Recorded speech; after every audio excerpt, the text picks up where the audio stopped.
دشمن مقبوضہ کشمیر میں کشمیریوں کے خون سے ہولی کھیل رہا ہے اور آزاد جموں کشمیر میں پٹواری مافیا سیاسی میوزیکل چیئرز کھیلنے میں مصروف ہے۔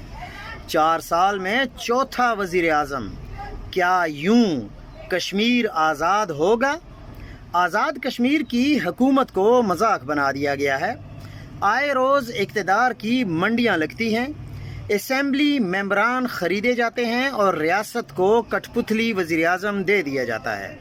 عمران خان کے عوامی مینڈیٹ کو چھین کر انوار الحق کو وزیر اعظم بنایا گیا اور پھر ریاست کے ساتھ جو کچھ ہوا وہ پوری قوم نے دیکھا۔ عوام کے مینڈیٹ پر ڈاکہ مارنے کے سنگین نتائج دیکھ کر اب چہرے بدلے جا رہے ہیں اور حکومت ایک ایسی جماعت کو دی جا رہی ہے جسے عوام نے انتخابات میں واضح طور پر مسترد کیا۔